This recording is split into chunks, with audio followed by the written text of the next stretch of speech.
From Twilight of the Idols, Maxims and Arrows. Number 1. Idleness is the beginning of all psychology. What? Should psychology be a vice? 2. Even the most courageous among us only rarely has the courage for that which he really knows. 3. To live alone, one must be a beast or a god, says Aristotle. Leaving out the third case, one must be both a philosopher. 4.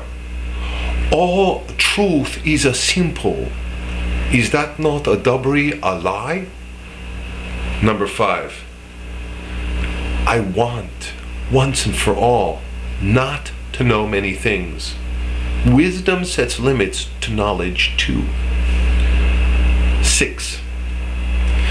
In our own wild nature, we find the best recreation from our unnature, from our spirituality. Number 7. What? Is man merely a mistake of God's, or God merely a mistake of man's? 8. Out of life's school of war, what does not destroy me makes me stronger. Number 9. Help yourself, then everyone will help you. Principle of neighbor love. Number 10. Not to perpetrate cowardice against one's own acts, not to leave them in the lurch afterward. The bite of conscience is indecent. Number 11. Can an ass be tragic? To perish under a burden one can neither bear nor throw off. The case of the philosopher. Number 12.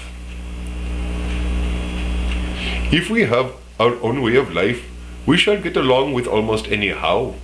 Man does not strive for pleasure, only the Englishman does. 13. Man has created woman out of what? Out of a rib of his God, of his ideal. Number 14. What? You search, you would multiply yourself by 10, by 100. You seek followers, seek zeros. Number 15. Posthumous men, I, for example, are understood worse than timely ones, but heard better. More precisely, we are never understood, hence our authority. Number 16. Among women. Truth? Oh, you don't know truth. Is it not an attempt to assassinate all our pudeurs? Number 17. That is an artist as I love artists, modest in his needs. He really wants only 2 things, his bread and his art. Panem et circin. Number 18. Whoever does not know how to lay his will into things, at least lays some meaning into them. That means he has the faith that they already obey will. Principle of faith. 19. What? You elected virtue and the swelled bosom, and yet you leer enviously at the advantages of those without qualms? But virtue involves renouncing advantages. Inscription from an anti-Semite's door. Number 20. The perfect woman perpetrates literature as she perpetrates a small sin, as an experiment, in passing, looking around to see if anybody notices it, and to make sure that somebody does. Number 21. To venture into all sorts of situations in which one may not have any sham virtues, where, like the tightrope walker on his rope, one either stands or falls or gets away.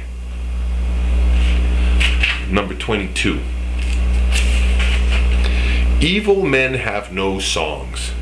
How is it then that the Russians have songs? Number 23. German spirit. For the past 18 years, a contradiction in terms. 24. By searching out origins, one becomes a crab. The historian looks backward. Eventually he also believes backward. Number 25. Contentment protects even against colds. Has a woman who knew herself to be well dressed ever caught cold?